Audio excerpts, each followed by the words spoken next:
Kochi corporation councillor Sunitha ഡിക്സിനെതിരെ കേസെടുത്തു. Bar hotel ജീവനക്കാരിയെ മർദ്ദിച്ചെന്ന പരാതിയിൽ മരട് പോലീസാണ് കേസെടുത്തത്.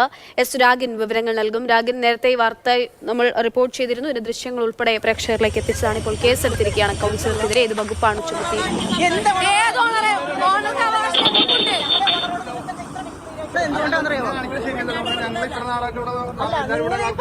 നിങ്ങളെക്കാളും കൂടുതൽ താമസിച്ച ആൾക്കാരാണ് ഞങ്ങളിവിടെ.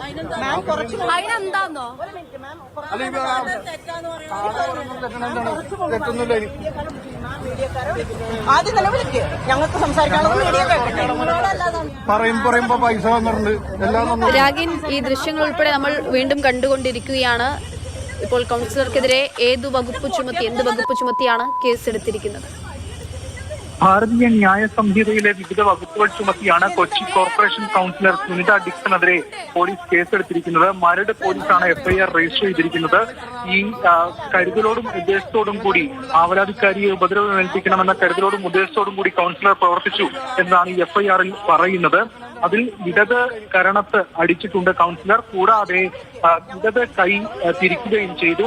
ഒപ്പം അസഭ്യം പറഞ്ഞു എന്നും ഈ പ്രഥമ റിപ്പോർട്ടിൽ പോലീസ് വ്യക്തമാക്കുന്നുണ്ട്. ഇതോടൊപ്പം തന്നെ ഈ സംഭവത്തിനിടെ പരാതിക്കാരിയുടെ മൊബൈൽ ഫോൺ നിലത്ത് വീണ് പൊട്ടുകയും ചെയ്തു. അതിന്റെ കേടുപാടും ഉണ്ടാക്കിയിട്ടുണ്ട്. അപ്പോൾ ഇത്തരം കാര്യങ്ങൾക്കാണ് ഈ വിവിധ വകുപ്പുകൾ ചുമത്തിയിരിക്കുന്നത്. നേരത്തെ കൌൺസിലർ തല്ലുന്നതും അതോടൊപ്പം തന്നെ അസഭ്യം പറയുന്നതുമായിട്ടുള്ള ദൃശ്യങ്ങളടക്കം പുറത്തു വന്നിരുന്നു. പരാതിക്കാരി ഇതുമായി ബന്ധപ്പെട്ട കാര്യങ്ങൾ തുറന്നു പറയുകയും ഒക്കെ ചെയ്തിരുന്നു. എന്നാൽ ഇത് വാദങ്ങൾ നിഷേധിക്കുകയാണ് കൌൺസിലർ സുനിത ഡിക്സൺ ചെയ്തത്. എന്തായാലും ഇപ്പോൾ മരട് പോലീസ് സുനിത ഡിക്സണെതിരെ എഫ്ഐആർ രജിസ്റ്റർ ചെയ്തിരിക്കുകയാണ്. രാഗിനാണ് വിവരങ്ങൾ നൽകുന്നത്. മരട് പോലീസാണ് ഇപ്പോൾ കൌൺസിലർക്കെതിരെ കേസെടുത്തിരിക്കുന്നത്.